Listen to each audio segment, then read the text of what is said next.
లేకుంటే ఏం లేదు. ఒక స్కూల్ పరంగా చాలా కాంప్లెక్స్ ఉన్నాయి. దయచేసి మీకు ఎన్ని లీవ్లు ఉన్నా మీరు ఉండాల్సిందే. ఖచ్చితంగా ఏదైనా ఎమర్జెన్సీ ఉంటే లీవ్ తీసుకోండి. కానీ చాలా మటుకు ఎందుకు మేము మాట్లాడుతున్నామంటే ఇంకో వేరే వేరే వాళ్ళు నేను ఒక్కరిగా అందరి తరపు నుంచి మాట్లాడుతున్నా. స్కూల్ మాత్రం కొద్దిగా మంచిగా నడిపియండి దయచేసి.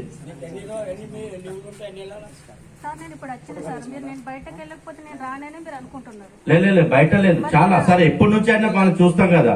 మీరు నెలలో మీరు ఇద్దరు ఎన్ని రోజులు పని చేస్తారో మేము చూస్తాం. మీరు అట్లా ఓకే మేము వస్తున్నామని మీరు అట్లా గట్టిగా అంటే మేము ఖచ్చితంగా చూస్తాం. ఎందుకంటే మా విద్యార్థులు మా మీద బాధ్యత ఉంది. మా గ్రామస్తులు మా పబ్లిక్ యొక్క విద్యార్థులు కరెక్ట్ ఈ స్టేజ్ లోనే కదా. ఇప్పుడు ఒక్క స్కూల్ అంటే ఇప్పుడు రెసిడెన్షియల్ లో రాస్తే ఒక్కరు పాస్ కాదు. ఇప్పుడు నార్లాపూర్ గురించి అన్నారు సార్, మీరు అక్కడ వెళ్ళి చూసినా సార్ వాళ్ళు లీవ్ ఎప్పుడు పెట్టిళ్ళు వాళ్ళు కూడా లీవ్ అంతే లేదు. అక్కడ ఏదో కంప్లైంట్ వస్తలేదు మరి ఉంటుంది ఉన్నాడు కదా ప్రత్యక్షం పటేల్ ఉన్నారు. రిజిస్టర్ లో రాంగ్ ఉండే ఆ రోజు మీరున్నారు సార్ లీవ్ పెట్టుకున్నారు అక్కడ అటెండెన్స్ వేసి ఉన్నది. మరి దానికి ఏం చెప్తారు? ఆ రోజు మీరు ఎంఈఎస్ సార్ వాళ్ళు వచ్చినప్పుడు లీవ్ ఉన్నది. లీవ్ సారీ ఆయన ఏమో ఒక్కరోజు సందీప్ ని ఇప్పుడే ఎంఈఓ గారికి మాట్లాడతా. మీ రోజు మీకు క్లారిటీ ఇచ్చారు కదా. ఒక్కరోజు అంటే లీవ్ పెట్టి ఉన్నది ఒకరోజు ఏదో రోజు లీవ్ అంటే అక్కడ లీవ్ ఉన్నది కానీ లీవ్ పెట్టలేదు. ఆన్లైన్ లో రిజిస్టర్ లో లీవ్ ఉన్నది. ఎవరున్నా మీ ఇద్దరిని కలిపి చెప్తున్నాం.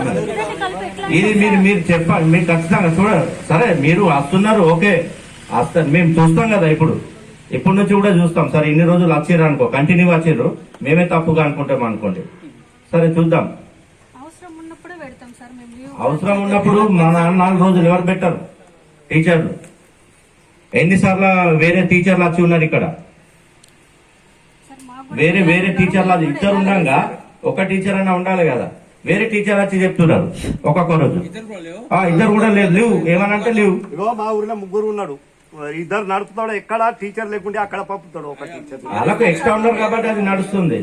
దయచేసి మిమ్మల్ని తప్పకంటలేమో. మీరు పిల్లల్ని మాత్రం జాగ్రత్త చేసుకోండి. మీరు కంటిన్యూ చేసుకోండి. సరే మేము అవుతున్నాం మీ పిల్లలకు నేను అంటున్నా కదా. సరే మేము ఇప్పటి నుంచి చూస్తాం కదా. ఓకే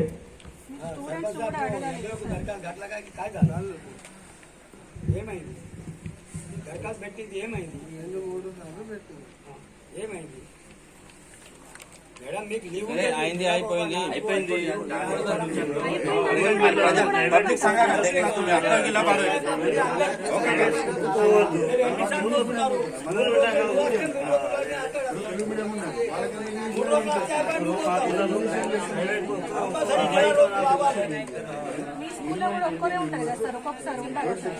అంటే మీటింగ్ ఉండాలంటారు. మేము అడుగుతున్నాం ఎప్పుడు